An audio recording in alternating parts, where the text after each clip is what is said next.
Good morning friends. આપણું જે chapter છે વિદ્યુત ભારો અને વિદ્યુત ક્ષેત્રો, જેમાંથી પહેલા નંબરનો પોઈન્ટ વિદ્યુત ભારો વિશેની થોડી માહિતી આપણે આગળના લેક્ચરોમાં જોઈ.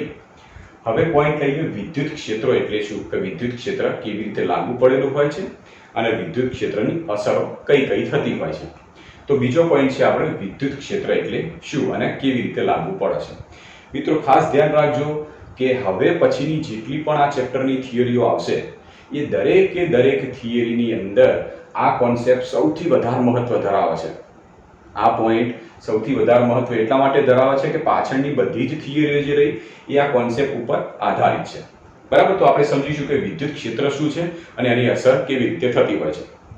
તો મિત્રો આપણે આગળના લેક્ચરમાં ભણી ગયેલા હતા, જેમ કે કુલમ્બના નિયમની અંદર આપણે એવું ભણી ગયેલા છીએ કે માની લો કે કોઈ એક વિદ્યુત ભાર લઈ લઈએ, કેપિટલ Q જેટલો એક ધન વિદ્યુત ભાર લઈ લઈએ.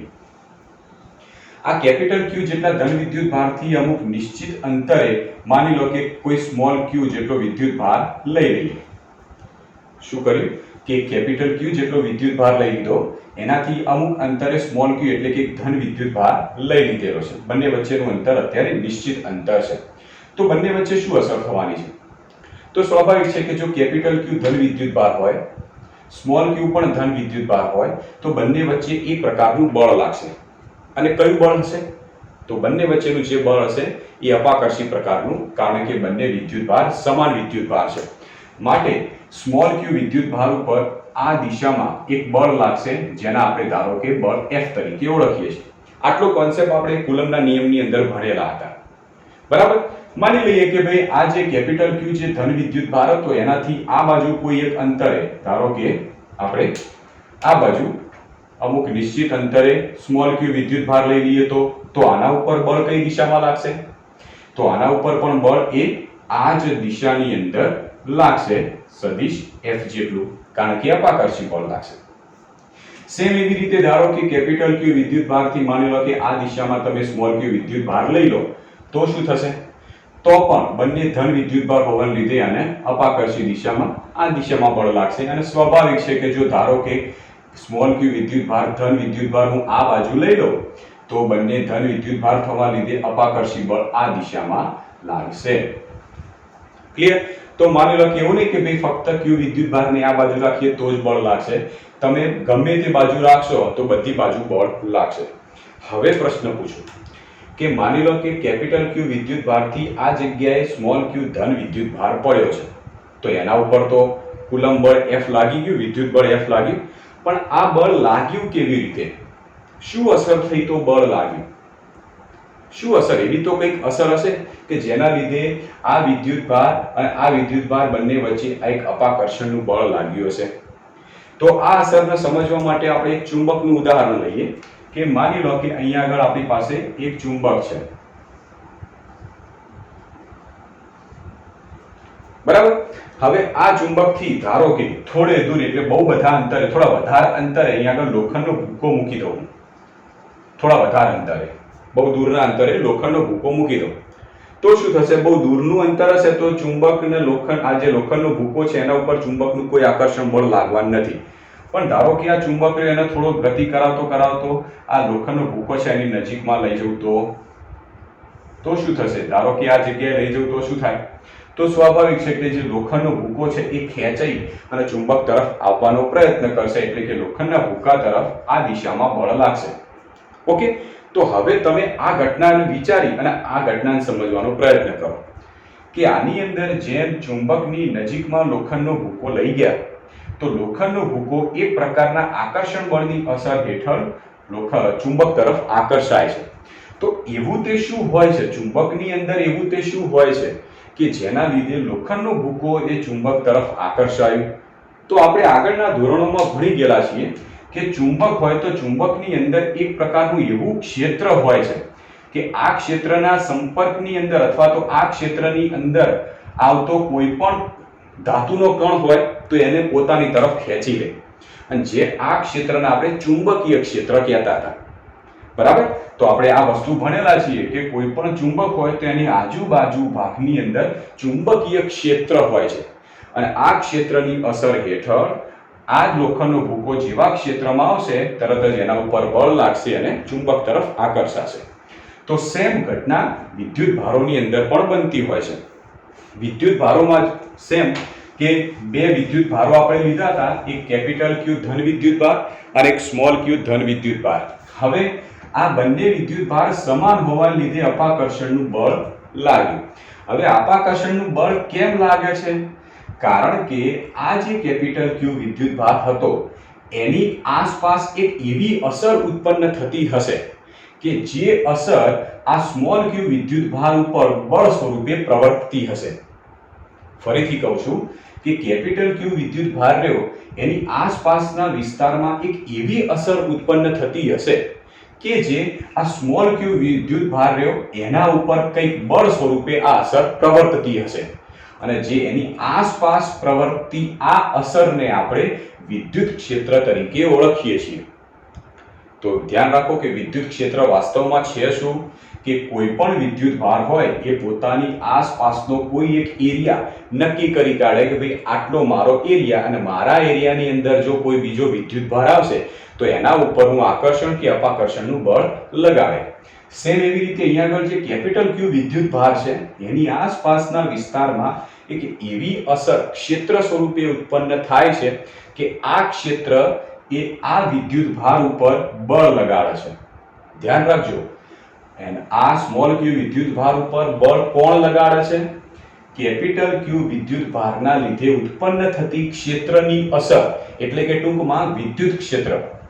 કેપિટલ ક્યુ ના લીધે ઉત્પન્ન થતું જે વિદ્યુત ક્ષેત્ર છે એ વિદ્યુત ક્ષેત્ર સ્મોલ ક્યુ જેટલા વિદ્યુત ભારના મૂલ્યવાળો વિદ્યુત ભાર હતો એના ઉપર બળ લગાડે છે, જેના લીધે સ્મોલ ક્યુ વિદ્યુત ભાર જો ગતિ કરવા માટે શક્તિમાન હોય તો ગતિ કરી અને દૂર તરફ ખસે છે.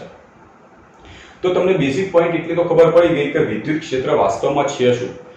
તો વિદ્યુત ક્ષેત્ર એ વિદ્યુત ભારની આસપાસમાં ઉત્પન્ન થતી એક પ્રકારની અસર છે અને એ અસરના સંપર્કમાં જો કોઈ બીજો વિદ્યુત ભાર આવી જાય તો એના ઉપર એ અસર બળ લગાડે છે. એટલે આના ઉપર બળ કોણ લગાડે છે? આ વિદ્યુત ભારનું વિદ્યુત ક્ષેત્ર એ સ્મોલ ક્યુ વિદ્યુત ભાર ઉપર બળ લગાડે છે જે આ દિશામાં છે. સેમ જો આ વિદ્યુત ભાર માટેની વાત કરીએ તો આમાં પણ સેમ કે કેપિટલ ક્યુ જે વિદ્યુત ભાર રહ્યો ધન વિદ્યુત ભાર એનું વિદ્યુત ક્ષેત્ર આ સ્મોલ ક્યુ ના સંપર્કમાં આવશે, જેથી સ્મોલ ક્યુ ઉપર આ વિદ્યુત ક્ષેત્ર બળ લગાડશે. તો માની લો કે આપણે જો વિદ્યુત ક્ષેત્ર દોરવું હોય તો આવી રીતે ધારો કે દોરી દઈએ કે આવું વિદ્યુત ક્ષેત્ર છે. ઓકે, આ જે વિદ્યુત ક્ષેત્ર રહ્યું એ વિદ્યુત ક્ષેત્ર આ સ્મોલ ક્યુ ઉપર બળ લગાડ્યું અને અપાકર્ષી દિશામાં અહીંયા આગળ બળ દેખાય છે. સેમ એવી રીતે આના માટેની વાત કરશો તો આ વિદ્યુત ભારનું વિદ્યુત ક્ષેત્ર જે ચારે બાજુ પ્રસરેલું છે એ વિદ્યુત ક્ષેત્રના સંપર્કમાં તમે જ્યારે સ્મોલ ક્યુ લાવશો તો આના ઉપર પણ આ દિશામાં બળ લાગશે. સેમ એવી રીતે આના ઉપર પણ આ દિશામાં બળ લાગશે. ક્લિયર? તો તમે જુઓ કે હું ચારે બાજુ કોઈ ધન વિદ્યુત ભાર જે કેપિટલ ક્યુ હતો એની ચારે બાજુ હું બિંદુવત સ્મોલ ક્યુ વિદ્યુત ભાર મૂકી દઉં તો બધી બાજુ અપાકર્ષી દિશામાં બળ લાગતું હોય છે. માની લો કે આ જગ્યાએ કોઈ વિદ્યુત ભાર હોય તો આમ દિશામાં, આ જગ્યાએ હોય તો આ દિશામાં, આ જગ્યાએ હોય તો આ દિશામાં, આ જગ્યાએ હોય તો આ દિશામાં. એટલે ટૂંકમાં એટલી તો ખબર પડી ગઈ કે કેપિટલ ક્યુ વિદ્યુત ભારનું જે વિદ્યુત ક્ષેત્ર છે એના અંદર જો બીજો કોઈ ધન વિદ્યુત ભાર મૂકવામાં આવે તો એના ઉપર દૂર તરફ જતી દિશામાં બળ લાગે છે. તો સેમ આના ઉપર પણ દૂર તરફ જતી દિશામાં બળ લાગ્યું, આના ઉપર પણ દૂર તરફ જતી દિશામાં, આના ઉપર પણ દૂર તરફ જતી દિશામાં. તો બધા વિદ્યુત ભાર ઉપર દૂર તરફ જતી દિશામાં બળ લાગે છે. ક્લિયર? તો તમને દેખાય છે કે કેપિટલ ક્યુ વિદ્યુત ભારના વિદ્યુત ક્ષેત્રની અંદર કોઈ ધન વિદ્યુત ભાર, કેપિટલ ક્યુ એ ધન વિદ્યુત ભાર છે, આ ધન વિદ્યુત ભારના વિદ્યુત ક્ષેત્રની અંદર કોઈ બીજા ધન વિદ્યુત ભાર લાવવામાં આવે તો એ બધા વિદ્યુત ભાર ઉપર દૂર તરફ જતી દિશામાં બળ લાગતા હોય છે. હવે જાણીએ છીએ કે બળ એ સદિશ રાશિ છે અને સાથે સાથે વિદ્યુત ક્ષેત્ર પણ સદિશ રાશિ જ છે. વિદ્યુત ક્ષેત્ર જે રહ્યું એ એક સદિશ રાશિ છે. જો સદિશ રાશિ હોય તો એની દિશા કઈ બાજુ થશે તો ચેક કરીએ. તો વિદ્યુત ક્ષેત્રની દિશા કઈ બાજુ થશે જોઈએ તો અહીંયા આગળ તમને દેખાય છે કે કેપિટલ ક્યુ અને સ્મોલ ક્યુ જે વિદ્યુત ભાર રહ્યા, આ બંને વિદ્યુત ભારને લીધે જે વિદ્યુત બળ લાગ્યું એ દૂર તરફ જતી દિશામાં હતું. ક્લિયર? ઓકે, તો વિદ્યુત ક્ષેત્રની દિશા, ધ્યાન રાખો કે વિદ્યુત ક્ષેત્રની દિશા એ વિદ્યુત ભાર ઉપર લાગતા બળની જ દિશામાં હોય છે. વિદ્યુત ક્ષેત્રની દિશા એ કોઈ વિદ્યુત ભાર ઉપર લાગતા વિદ્યુત બળની જ દિશામાં વિદ્યુત ક્ષેત્રની દિશા હોય છે. એટલે આપણે પોઈન્ટ આવો લખી શકીએ કે વિદ્યુત ક્ષેત્રની દિશા એ વિદ્યુત ભાર પર લાગતા બળની દિશામાં હોય છે. ક્લિયર? વિદ્યુત ક્ષેત્ર એ સદિશ રાશિ છે. જો સદિશ રાશિ હોય એટલે એની દિશા હોય જ. તો એની દિશા કઈ બાજુ મળશે? તો એની દિશા મળશે કે કોઈ પણ વિદ્યુત ભાર મૂકો અને આ વિદ્યુત ભાર ઉપર બળ જે દિશામાં લાગશે એ દિશા એટલે વિદ્યુત ક્ષેત્રની દિશા. તો ચલો ચેક કરીએ. માની લો કે અહીંયા આગળ 1 નંબરનો વિદ્યુત ભાર પડ્યો હોય તો આ જગ્યાએ વિદ્યુત ક્ષેત્રની દિશા બહાર તરફ જતી દિશામાં. એ જ રીતે આ જગ્યાએ 2 નંબરનો વિદ્યુત ભાર પડ્યો હોય તો એના ઉપર વિદ્યુત ક્ષેત્રની દિશા બહાર આવતી દિશામાં. આ જગ્યાએ ત્રીજો હોય તો એના ઉપર પણ બહાર આવતી દિશામાં. આ જગ્યાએ ચોથો હોય તો આના પણ બહાર આવતી દિશામાં વિદ્યુત ક્ષેત્રની દિશા થશે. તો આપણે તો ટોટલ માની લો કે આવા 4 બતાવીને બીજા 4 લઈ લે, ટોટલ 8 વિદ્યુત ભારો લઈ લઈએ તો તમને 8 વિદ્યુત ભારોની બહાર તરફ જતી દિશામાં વિદ્યુત ક્ષેત્રની દિશા જોવા મળી. ક્લિયર? તો આના ઉપરથી મારે એ નક્કી કરવું છે કે વિદ્યુત ક્ષેત્રની વાસ્તવમાં દિશા કઈ બાજુ છે.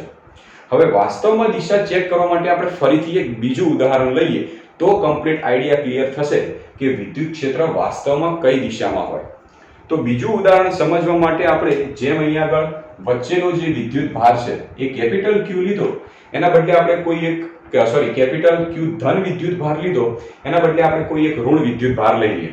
માની લો કે આ જગ્યાએ કોઈ ઋણ જેટલો કેપિટલ ક્યુ વિદ્યુત ભાર છે. આ ઋણ જેટલા કેપિટલ ક્યુ વિદ્યુત ભારથી ધારો કે આ બાજુમાં તમે કોઈ એક ધન સ્મોલ ક્યુ વિદ્યુત ભાર લઈ લો તો શું થશે? અહીંયા આગળ જે કેપિટલ ક્યુ ઋણ વિદ્યુત ભાર છે એનાથી અમુક અંતરે ધન વિદ્યુત ભાર લઈ લો જે બંને બિંદુવત વિદ્યુત ભાર છે.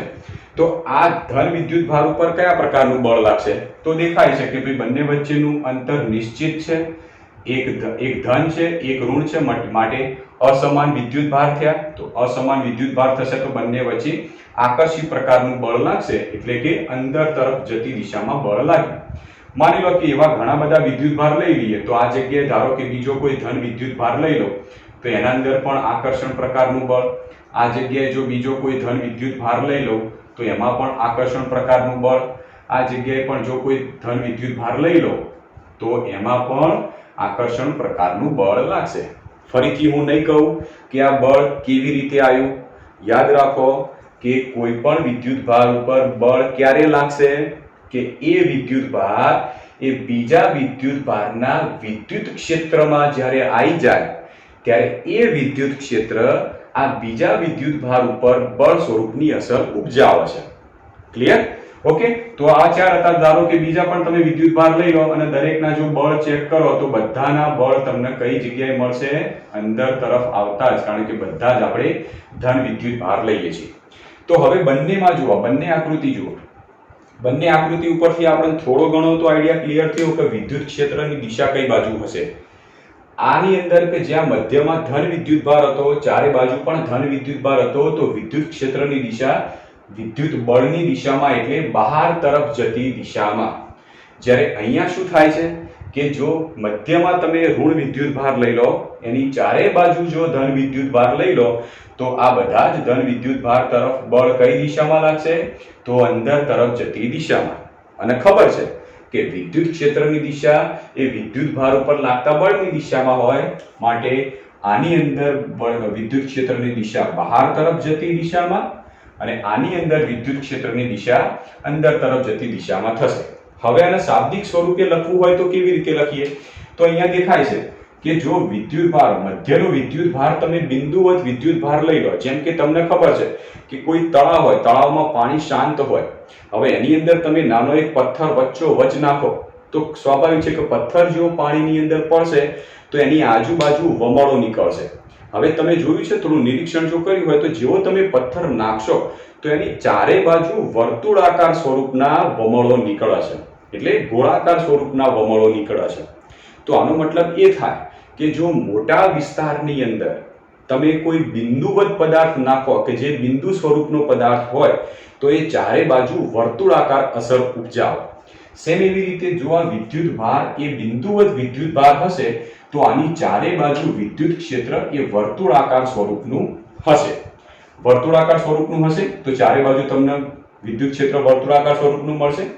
પણ આની અંદર વિદ્યુત ક્ષેત્ર દૂર તરફ જતી દિશામાં હોવાથી આપણે કહી શકીએ કે જો બંને વિદ્યુત ભાર ધન સ્વરૂપના હોય, ધન વિદ્યુત ભાર હોય, તો આના લીધે ઉત્પન્ન થતું જે વિદ્યુત ક્ષેત્ર છે એની દિશા થશે ત્રિજ્યાવર્તી બહાર તરફ જતી દિશામાં. એમ પૂછાય કે કોઈ એક બિંદુવત વિદ્યુત ભાર તરીકે ધન વિદ્યુત ભાર છે, એની બાજુમાં એક બીજો વિદ્યુત ભાર મૂકી દઈએ, એ પણ ધન વિદ્યુત ભાર છે, એ પણ બિંદુવત વિદ્યુત ભાર છે. તો પહેલો જે વિદ્યુત ભાર હતો એના લીધે ઉત્પન્ન થતા વિદ્યુત ક્ષેત્રની દિશા કઈ બાજુ હશે?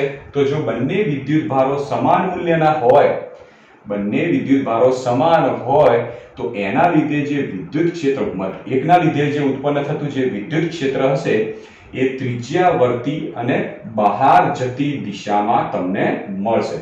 ત્રિજ્યાવર્તી એટલે કે વર્તુળાકાર, આ બાજુ બહાર, આ બાજુ પણ બહાર, આ બાજુ, આ બાજુ, આ બાજુ, બધાના પોઈન્ટો દૂર દઈએ તો એક ત્રિજ્યા જેવો આકાર થશે, વર્તુળ જેવો આકાર થશે, તો એની ત્રિજ્યાવર્તી દિશામાં તમને વિદ્યુત ક્ષેત્રની દિશા મળશે. ક્લિયર? આની અંદર જોઈએ તો આમાં પણ સેમ એ જ દેખાય છે કે કોઈ બિંદુવત વિદ્યુત ભાર હોય તો એમાં પણ વિદ્યુત ક્ષેત્ર તો ત્રિજ્યાવર્તી દિશામાં જ મળશે, ત્રિજ્યાવર્તી જ મળવાનું છે. પણ આમાં વિદ્યુત ભાર તરફ આવતી દિશા છે. જો વિદ્યુત ક્ષેત્રની દિશા ક્યાં મળી? વિદ્યુત ભાર તરફ આવતી દિશા. તો આના માટે લખી શકાય કે ત્રિજ્યાવર્તી તો ખરું, ત્રિજ્યાવર્તી એટલે વર્તુળાકારમાં કોઈ ત્રિજ્યા વાળો ભાગ હોય એટલે વર્તુળાકારની અંદર ત્રિજ્યાવર્તી અને વિદ્યુત ભાર તરફ જતી દિશામાં. ક્લિયર? તો વિદ્યુત ક્ષેત્રની બંનેમાં દિશા આપણને મળી ગઈ. જો બંને ધન હોય તો બહાર આવતી દિશામાં, એક ધન અને એક ઋણ હોય તો અંદર તરફ જતી દિશામાં વિદ્યુત ક્ષેત્રની દિશા મળશે. કારણ કે આપણે પહેલાથી જ કીધું હતું કે વિદ્યુત ક્ષેત્ર એક એવી રાશિ છે, સદિશ રાશિ છે. ક્લિયર? ખબર પડી ગઈ? ચલો હવે કંઈક નવું અંદર ઉમેરીએ. નવું શું ઉમેરીએ કે આપણને એ તો ખબર પડી ગઈ કે જો કોઈ બિંદુવત વિદ્યુત ભાર તમે મૂકો છો તો એ બિંદુવત વિદ્યુત ભારનું વિદ્યુત ક્ષેત્ર એની ત્રિજ્યાવર્તી રીતે ગોઠવાયેલું હોય છે, એના ત્રિજ્યાવર્તી રીતે ગોઠવાયેલું હોય છે. ધારો કે માની લો કે હું એમ કહું કે ભાઈ આ જગ્યાએ મેં એક બિંદુવત વિદ્યુત ભાર Q જે ધન વિદ્યુત ભાર છે એ મૂક્યો છે. હવે મારે એમ કેવું છે કે આ વિદ્યુત ભારથી ધારો કે બહુ દૂરના અંતરે હું એક બીજો સ્મોલ q વિદ્યુત ભાર લઈ લઉં, બંને વચ્ચેનું અંતર વધારી દઉં, બંને વચ્ચેનું અંતર ઘણું બધું વધારે રાખું, તો હવે સ્વાભાવિક છે કે બંને વચ્ચેનું અંતર જો બહુ બધું વધારે હશે તો શું થવાનું છે કે સ્વાભાવિક છે કે બંને ઉપર કોઈ પ્રકારનું બળ લાગશે નહીં. આ પણ ધન લઈ લઈએ તો હવે શું કરીએ કે આ વિદ્યુત ભારને થોડા નજીક લાવતા ગਏ, એક એવું અંતરે બંનેને લાયા કે જ્યારે આ જે સ્મોલ q વિદ્યુત ભાર હતો કે જે ધન વિદ્યુત ભાર હતો એના ઉપર આના લીધે બળ લાગવાની શરૂઆત થઈ ગઈ. એટલે તરત જ તમને ખબર પડી ગઈ કે ભાઈ જેવું આના ઉપર બળ લાગ્યું તો બળ ક્યારે લાગે છે કે જ્યારે પહેલો વિદ્યુત ભાર પોતાનું વિદ્યુત ક્ષેત્ર ઉત્પન્ન કરે અને વિદ્યુત ક્ષેત્રમાં જો આ વિદ્યુત ભાર આવી જાય તો. એટલે એનો મતલબ ખબર પડી ગઈ કે ભાઈ આ q વિદ્યુત ભારને તમે નજીક લાવતા ગયા અને એક એવા અંતરે લાયા કે જેથી આનું એક વિદ્યુત ક્ષેત્ર હતું એ આના સંપર્કમાં આવ્યું અને આના ઉપર બળ લાગ્યું. બરાબર? આવું તમે નક્કી ક્યારે કર્યું કે જ્યારે સ્મોલ q વિદ્યુત ભારને નજીક લાવતા અમુક અંતરે લાવી દીધું ત્યારે ખબર પડી કે ભાઈ કેપિટલ q નું વિદ્યુત ક્ષેત્ર અહીંયા સુધી વિસ્તરેલું છે. માની લો કે આ કેપિટલ અહીં સ્મોલ q વિદ્યુત ભાર હોય જ નહીં તો તમે નક્કી કરી શકો કે ભાઈ આનું વિદ્યુત ક્ષેત્ર હશે કેટલા સુધી. તો તમને ખબર ના પડે કે આ વિદ્યુત ભારનું વિદ્યુત ક્ષેત્ર કેટલા સુધી વિસ્તરેલું છે. તો જો કોઈ પણ બિંદુવત વિદ્યુત ભારનું વિદ્યુત ક્ષેત્ર કેટલા સુધી વિસ્તરેલું છે એ જો ચેક કરવું હોય તો એના નજીકના કોઈ અંતરે તમારે કોઈ બીજો બિંદુવત વિદ્યુત ભાર લઈ જવો પડે. એટલે ટૂંકમાં તમને ખબર પડી ગઈ કે સ્મોલ ક્યુ વિદ્યુત ભાર એ કેપિટલ ક્યુ વિદ્યુત ભારનું વિદ્યુત ક્ષેત્ર કેટલા સુધી પ્રસરેલું છે એ ચેક કરવા માટે વપરાય છે. માટે આવા વિદ્યુત ભારને પરીક્ષણ વિદ્યુત ભાર કહેવાય. પરીક્ષણ ચેક કરે છે તો આવા વિદ્યુત ભારને આપણે કેવો વિદ્યુત ભાર કહીશું? પરીક્ષણ વિદ્યુત ભાર. અને જે વિદ્યુત ભાર પોતાની આજુબાજુમાં વિદ્યુત ક્ષેત્ર ઉત્પન્ન કરે છે એના આપણે સ્ત્રોત અથવા તો સોર્સ વિદ્યુત ભાર અથવા તો સ્ત્રોત કે જેમાંથી વિદ્યુત ક્ષેત્ર નીકળે છે. તો બે વિદ્યુત ભારોના નામ આપણે આપી દીધા કે જે વિદ્યુત ભાર વિદ્યુત ક્ષેત્ર ઉત્પન્ન કરે છે એવા વિદ્યુત ભારને આપણે સ્ત્રોત વિદ્યુત ભાર કહીએ છીએ. અને જે વિદ્યુત ભારની મદદથી આપણે ચેક કરીએ છીએ કે પેલા વિદ્યુત ભારનું વિદ્યુત ક્ષેત્ર કેટલા સુધી વિસ્તરાયેલું હશે તો એવા વિદ્યુત ભારને આપણે પરીક્ષણ વિદ્યુત ભાર તરીકે ઓળખીએ છીએ. ક્લિયર? તો આ બે પોઈન્ટો આપણે અંદર લખી દઈએ.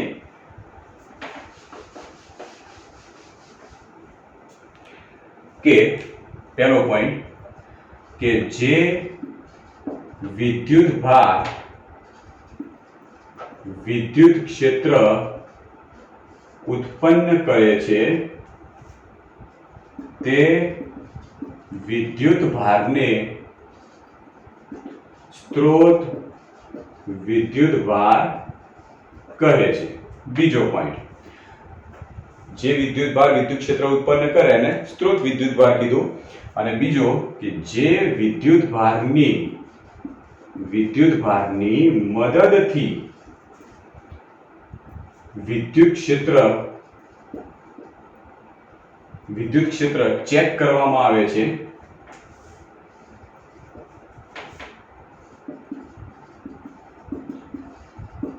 છે તે વિદ્યુત ભારને પરીક્ષણ વિદ્યુત ભાર કહે છે. સિમ્પલ છે. ખબર પડી ગઈ કે જેની મદદથી ચેક કરીએ કે આનું વિદ્યુત ક્ષેત્ર અહીંયા સુધી છે, આટલે જો બળ ના લાગતું હોય તો હજી નજીક લઈ જાઓ, હજી નજીક લઈ જાઓ, હજી એમ કરતા આપણે એવું ચેક કરવાનું કે ભાઈ આનું વિદ્યુત ક્ષેત્ર કેટલા સુધી છે.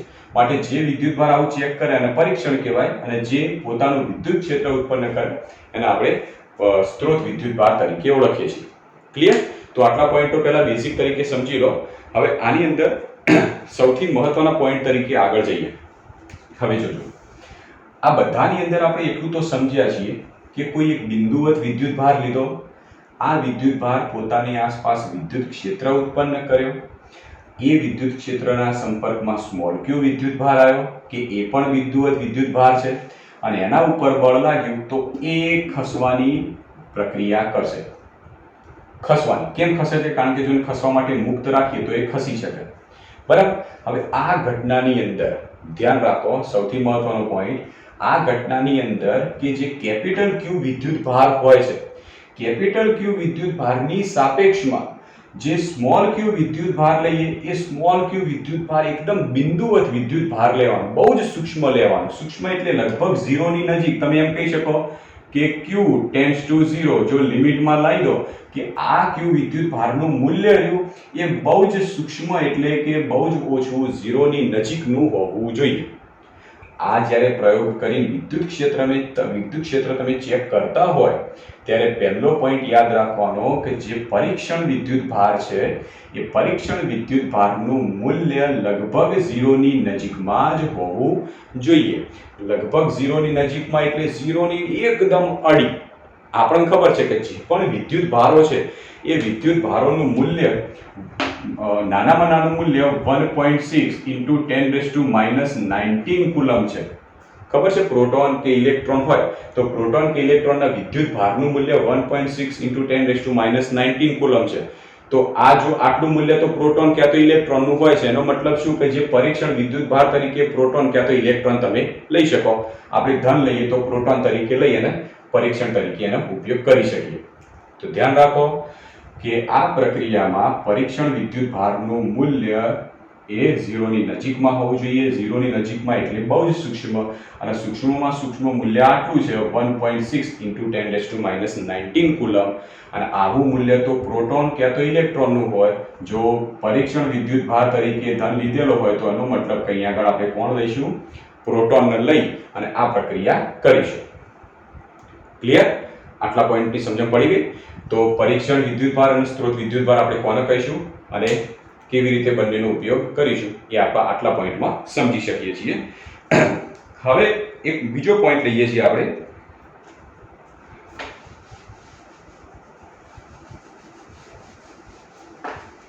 કે વિદ્યુત ક્ષેત્રની તીવ્રતા એટલે શું? ચલો, વિદ્યુત ક્ષેત્રની તીવ્રતા. હવે નવો પોઈન્ટ આવશે. આટલો જે પોઈન્ટ આગળના જે પોઈન્ટ સમજ્યા આપણે એ બધા જ પોઈન્ટો એ વિદ્યુત ક્ષેત્રના બેઝિક કોન્સેપ્ટના પોઈન્ટો હતા કે વિદ્યુત ક્ષેત્ર વાસ્તવમાં શું છે, વિદ્યુત ક્ષેત્રનો ઉપયોગ આપણે વિદ્યુત ક્ષેત્રની અંદર સ્ત્રોત વિદ્યુત ભાર કોને કહેવાય, પરીક્ષણ વિદ્યુત ભાર કોને કહેવાય, આ બધા એક બેઝિક પોઈન્ટો આપણે સમજ્યા. હવે જોઈએ વિદ્યુત ક્ષેત્રની તીવ્રતા. નવો પોઈન્ટ છે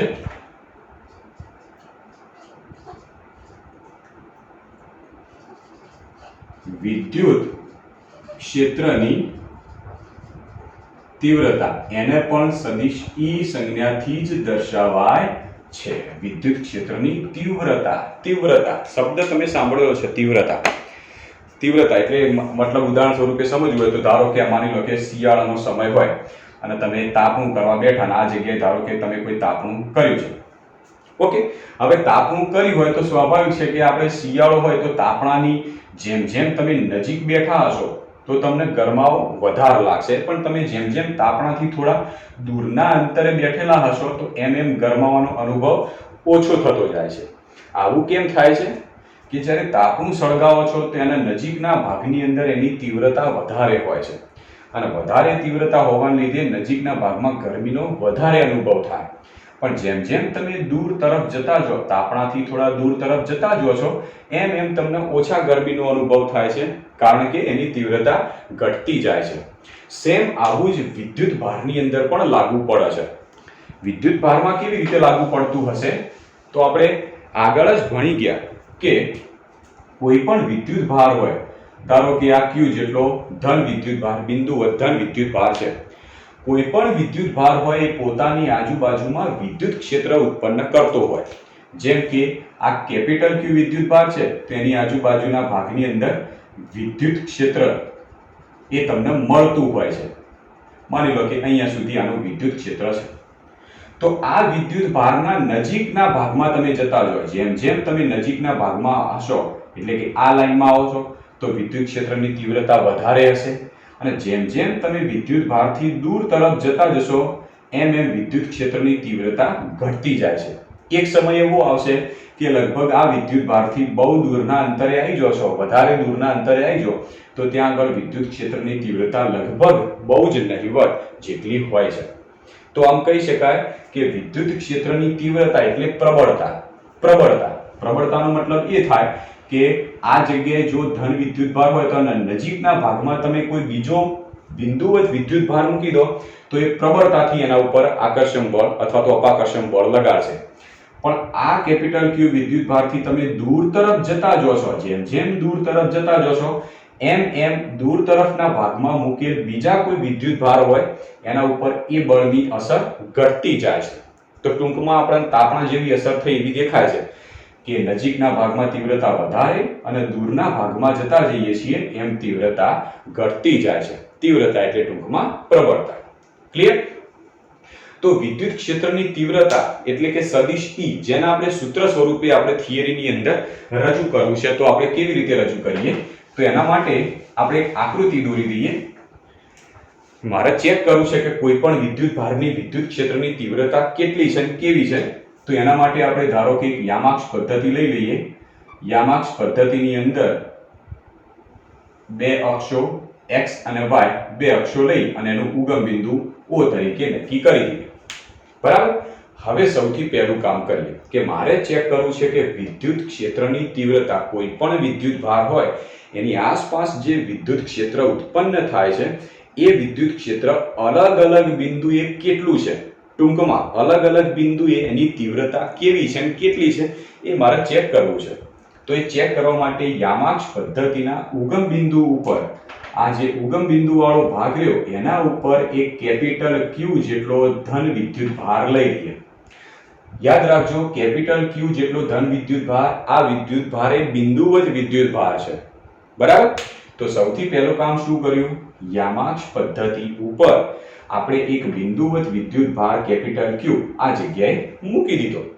હવે મારે ચેક કરવું છે કે આ કેપિટલ Q વિદ્યુત ભારનું અમુક અંતરે વિદ્યુત ક્ષેત્રની તીવ્રતા કેટલી છે. તો અમુક અંતરે વિદ્યુત ક્ષેત્રની તીવ્રતા ચેક કરવા માટે યામાક્ષ પદ્ધતિના કોઈ એક જગ્યાએ કોઈ એક બિંદુ P આપણે દર્શાવી દઈએ. મારે એ ચેક કરવું છે કે P બિંદુ આગળ વિદ્યુત ક્ષેત્રની તીવ્રતા કેટલી છે. તો જે બિંદુએ વિદ્યુત ક્ષેત્રની તીવ્રતા ચેક કરવી હોય, યાદ રાખજો, જે બિંદુએ વિદ્યુત ક્ષેત્રની તીવ્રતા ચેક કરવી હોય એ બિંદુએ તમારે કોઈ પરીક્ષણ વિદ્યુત ભાર મૂકી દેવાનો. ખબર પડી ગઈ? તમારે કોઈ પણ આ વિદ્યુત ભારનું વિદ્યુત ક્ષેત્ર ખબર છે કે બધી બાજુ પ્રસરેલું હોય. હવે આ બધી બાજુ પ્રસરેલું જે વિદ્યુત ક્ષેત્ર હોય છે એના કોઈ ચોક્કસ બિંદુ એટલે કે ચોક્કસ અંતરે મારે વિદ્યુત ક્ષેત્રની તીવ્રતા ચેક કરવી છે. ધારો કે માની લો કે આ કેપિટલ Q વિદ્યુત ભાર રહ્યો એનું અહીંયા સુધી આટલા ભાગની અંદર વિદ્યુત ક્ષેત્ર છે. મારે એ ચેક કરવું છે કે આ પોઈન્ટ આગળ વિદ્યુત ક્ષેત્રની તીવ્રતા કેટલી હશે. તો જે બિંદુએ ચેક કરવી હોય વિદ્યુત ક્ષેત્રની તીવ્રતા એ બિંદુએ તમારે કોઈ પરીક્ષણ વિદ્યુત ભાર મૂકી દેવો પડે. બરાબર?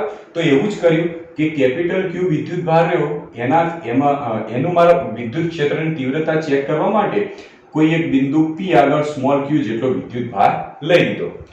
કેપિટલ Q અને સ્મોલ q આ બંને વચ્ચેનું અંતર સ્થાન સદિશ r જેટલું છે એવું આપણે માની લઈએ.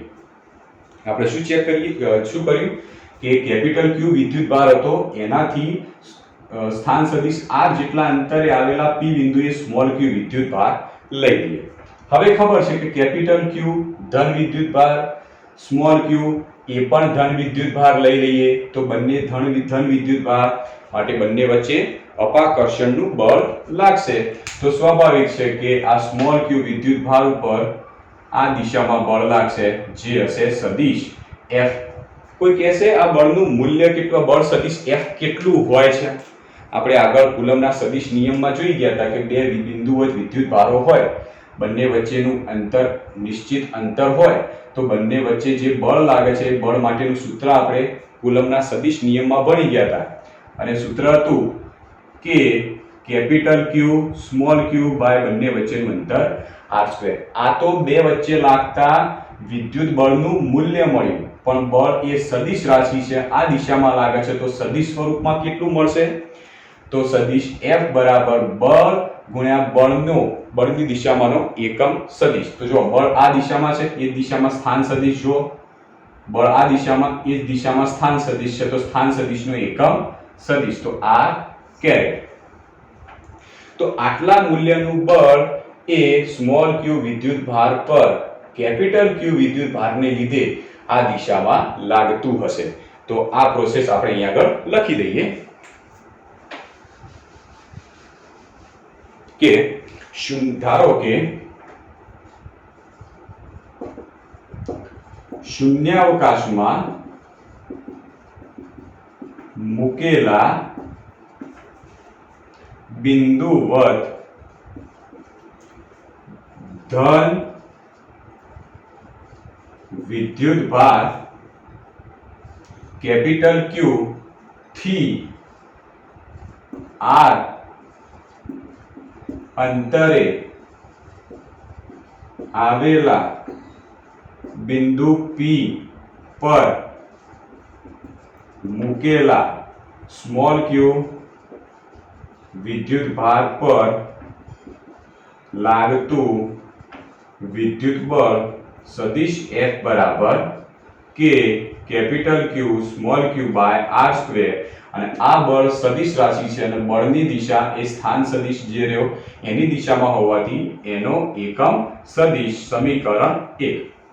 તો ફરીથી જુઓ, આપણે અહીં આગળ શું કર્યું કે આપણે ચેક કરવું હતું કે યામાક્ષ પદ્ધતિના ઉગમ બિંદુ ઉપર આપણે જે કેપિટલ Q ધન વિદ્યુત ભાર મૂક્યો છે, આ કેપિટલ Q ધન વિદ્યુત ભારથી અમુક અંતરે આવેલા કોઈ બિંદુ P આગળ વિદ્યુત ક્ષેત્રની તીવ્રતા કેટલી છે? તો અમુક અંતર તરીકે જે બિંદુ આગળ તમે બિંદુ P નામ આપ્યું છે ત્યાં સુધીનો સ્થાન સદિશ એટલે સ્થાન સદિશ R દર્શાવી દઈએ અને એ બિંદુએ ધારો કે કોઈ એકમ ધન વિદ્યુત ભાર લઈ લઈએ, તો આ જગ્યાએ કોઈ ધન વિદ્યુત ભાર બિંદુવત ધન વિદ્યુત ભાર લઈ લઈએ. હવે ખબર છે કે બે ધન વિદ્યુત ભાર હોય, બંને વચ્ચેનું અંતર અમુક નિશ્ચિત અંતર હોય તો બંને ઉપર અપાકર્ષણનું બળ લાગે છે. પણ આની સાપેક્ષમાં આ બહુ સૂક્ષ્મ હોવાથી આને આ દિશામાં બળ લાગ્યું, અપાકર્ષી દિશામાં એટલે આ દિશામાં, અને એ બળનું આપણને સમીકરણ મળ્યું kqq/r² ઇન્ટુ આ બળ જે રહ્યું સદિશ F એ સ્થાન સદિશ R ની જ દિશામાં લાગે છે માટે એનો એકમ સદિશ. તો આટલા મૂલ્યનું બળ એ સ્મોલ q વિદ્યુત ભાર ઉપર લાગતું હશે. ખબર પડી ગઈ? આપણે ચેક કરવું છે કે P બિંદુ આગળ વિદ્યુત ક્ષેત્રની તીવ્રતા કેટલી છે. હવે ધ્યાન રાખો કે વિદ્યુત ક્ષેત્રની તીવ્રતા, પહેલો પોઈન્ટ તો આપણે બતાવી દીધો કે સ્મોલ q ઉપર આ દિશામાં બળ લાગ્યું, પણ આ બિંદુ આગળ વિદ્યુત ક્ષેત્રની તીવ્રતા કેટલી હશે? તો આપણે હમણાં જ જોયું કે કોઈ પણ બિંદુ આગળ મૂકેલા વિદ્યુત ભાર ઉપર બળ ક્યારે લાગે છે? જ્યારે એ બિંદુ આગળ પહેલા વિદ્યુત ભારનું વિદ્યુત ક્ષેત્ર સંપર્કમાં આવશે અને એ બિંદુ આગળ મૂકેલા વિદ્યુત ભાર ઉપર એ વિદ્યુત ક્ષેત્ર બળ લગાડશે ત્યારે. એટલે ટૂંકમાં વિદ્યુત ક્ષેત્ર વિદ્યુત ભાર ઉપર બળ લગાડે છે. તો આના ઉપરથી વિદ્યુત ક્ષેત્રની તીવ્રતા આ રીતે વ્યાખ્યાયિત કરી શકાય કે વિદ્યુત ક્ષેત્રની તીવ્રતા આવી રીતે વ્યાખ્યાયિત કરી શકાશે કે સદિશ E બરાબર વિદ્યુત ક્ષેત્રની તીવ્રતા સદિશ E બરાબર આવી રીતે વ્યાખ્યાયિત કરાશે કે સદિશ F ભાગ્યા Q. વિદ્યુત ક્ષેત્રની તીવ્રતા એટલે શું કે આ જગ્યાએ મેં સ્મોલ q વિદ્યુત ભાર મૂક્યો માટે એના ઉપર બળ લાગ્યું. એનો મતલબ શું થતું હશે કે તીવ્રતા જો ઓછી હશે તો ઓછું બળ લાગશે, તીવ્રતા વધારે હશે તો વધારે બળ લાગશે. તો વિદ્યુત ક્ષેત્રની તીવ્રતા બરાબર F ભાગ્યા Q. આના આપણે સમીકરણ આને ઓકે રહેવા દઈએ. હવે આની અંદર સમીકરણ 1 ની કિંમત મૂકી દઈએ. તો સમીકરણ 1 ની કિંમત મૂકો તો શું થશે કે q/r² into r cap r caret.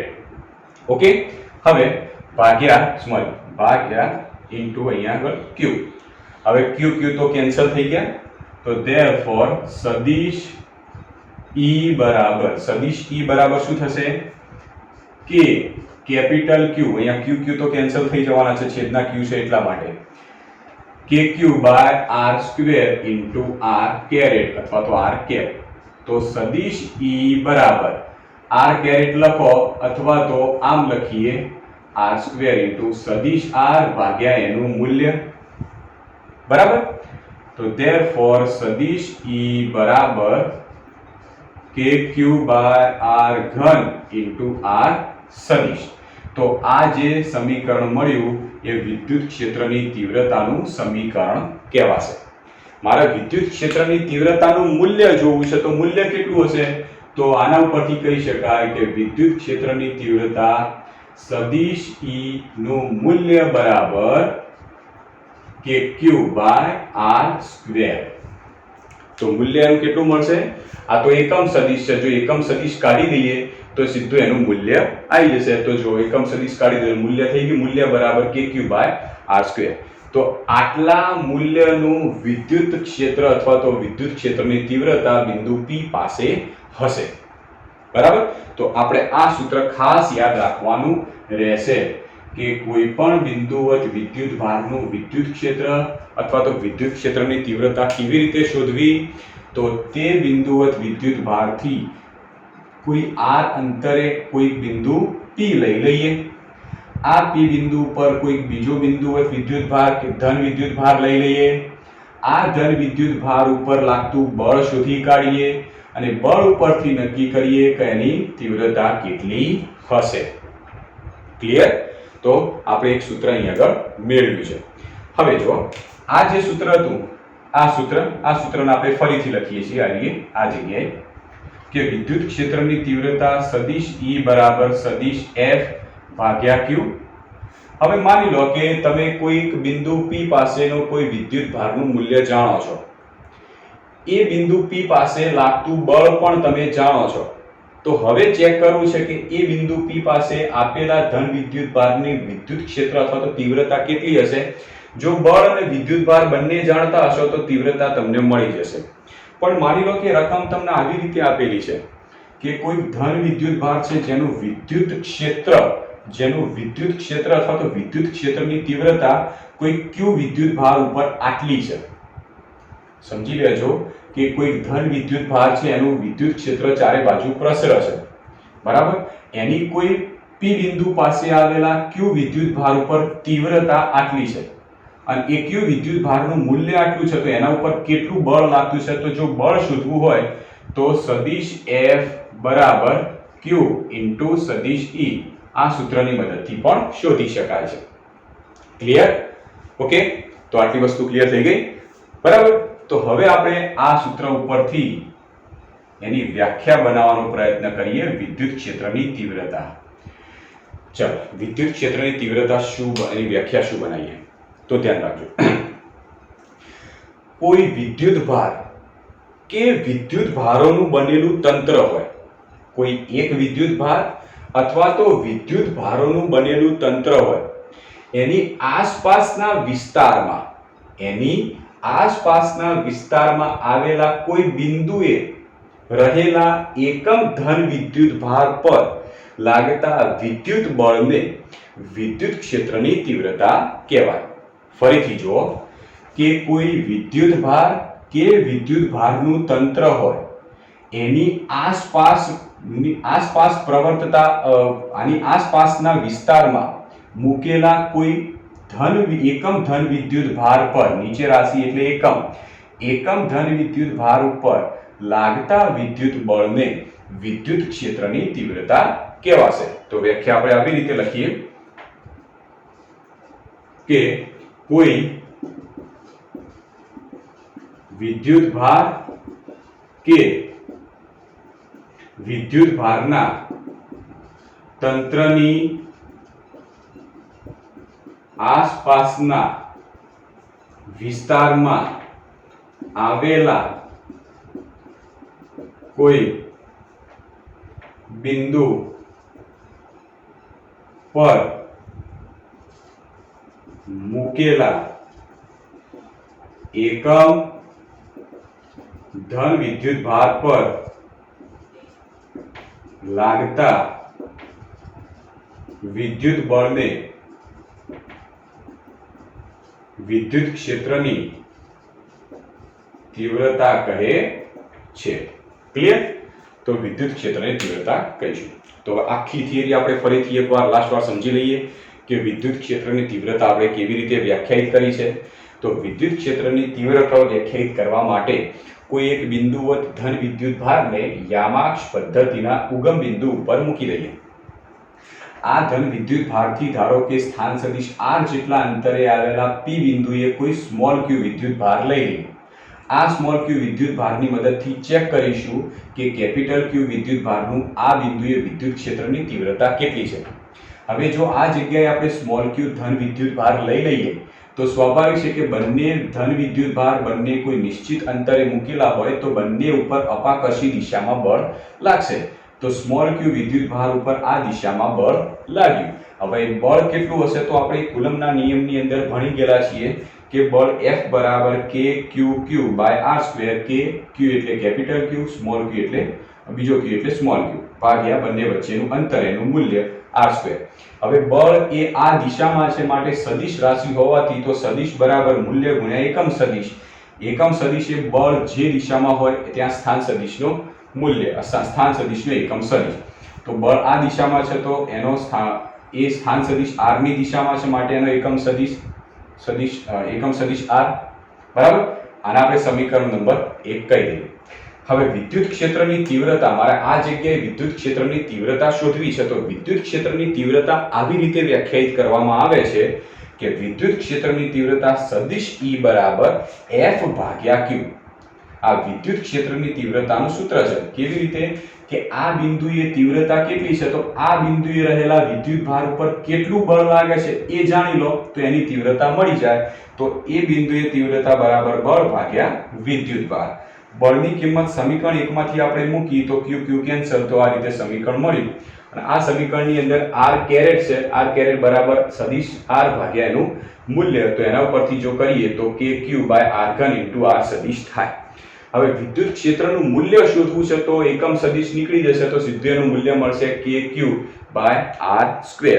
તો આ છે એ કોઈ p બિંદુએ એટલે કે સ્મોલ q વિદ્યુત ભાર કેપિટલ Q વિદ્યુત ભારથી સ્થાન સદિશ r જેટલા અંતરે આવેલા p બિંદુએ વિદ્યુત ક્ષેત્રની તીવ્રતા કેટલી છે એટલી આપણને મળી જશે.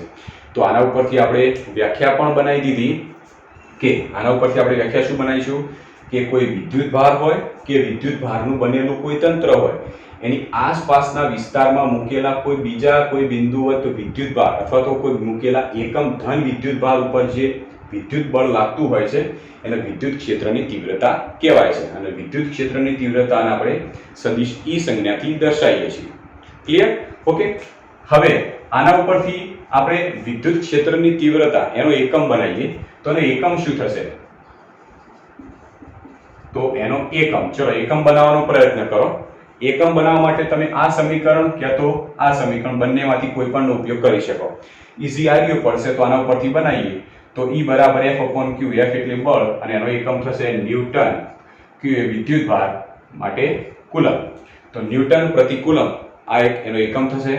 આ ઉપરાંત આનો એક બીજો પણ એકમ છે વોલ્ટ પ્રતિ મીટર. જે કેવી રીતે આવશે તો આના પછીના ચેપ્ટરની અંદર તમે ભણશો કે કોઈ પણ બે બિંદુઓ વચ્ચેનું વિદ્યુત સ્થિતિમાન એ એમના વિદ્યુત ક્ષેત્ર E અને એમની વચ્ચેના અંતર D આ બંનેના ગુણાકાર ઉપર આધાર રાખે છે. આના પછીના ચેપ્ટરમાં આવશે કે V બરાબર ED, જ્યાં V એ બે બિંદુઓ વચ્ચેનું વિદ્યુત સ્થિતિમાનનો તફાવત, E એ વિદ્યુત ક્ષેત્ર બિંદુઓનું વિદ્યુત ક્ષેત્ર અને E એટલે બંને વચ્ચેનું, D એટલે બંને વચ્ચેનું અંતર. આનામાંથી આપણે E ને જો કરતા બનાવીએ તો શું થશે તો V ભાગ્યા D. ઓકે. હવે આના પરથી એકમ બનાવવાનો પ્રયત્ન કરો. V એટલે વિદ્યુત સ્થિતિમાન અથવા તો વિદ્યુત સ્થિતિમાનનો તફાવત જેનો એકમ થાય વોટ. D એટલે અંતર જેનો એકમ થશે મીટર, તો બીજો એકમ થશે વોલ્ટ પ્રતિ મીટર. આના પરથી હવે આપણે પારિમાણિક સૂત્ર બનાવીએ તો પારિમાણિક સૂત્ર શું થશે? ચલો ન્યૂટન માટેનું પારિમાણિક સૂત્ર થાય છે m1 L1 T - 2 કુલમ. કુલમનું આપણે સૂત્ર જાણીએ છીએ કે Q બરાબર I/T. I નો પારિમાણિક સૂત્ર થાય I એટલે વિદ્યુત પ્રવાહ જેનું થશે A1, T એટલે સમય છે જેનું થશે T1. તો આનું ફાઇનલ પારિમાણિક સૂત્ર શું થયું? m1 L1 T -3A - 1. તો આ થશે એનું પારિમાણિક સૂત્ર વિદ્યુત ક્ષેત્રની તીવ્રતાનું. ક્લિયર? ઓકે. તો વિદ્યુત ક્ષેત્રની તીવ્રતા એ કોઈ વિદ્યુત ભારથી અમુક અંતરે આવેલા બિંદુએ જે બળની અસર થાય છે એ બળની અસર કેટલી છે, કેટલી તીવ્ર છે એ અસર ચેક કરવા માટે વિદ્યુત ક્ષેત્રની તીવ્રતા મદદ કરે છે. ક્લિયર? તો આજની આપણી આ થિયરી છે. આ થિયરી સૌથી વધારે મહત્વની છે કારણ કે પાછળની બધી થિયરીઓ આ કોન્સેપ્ટ ઉપરથી આવશે તો એને આપણે વ્યવસ્થિત ભણી લઈશું.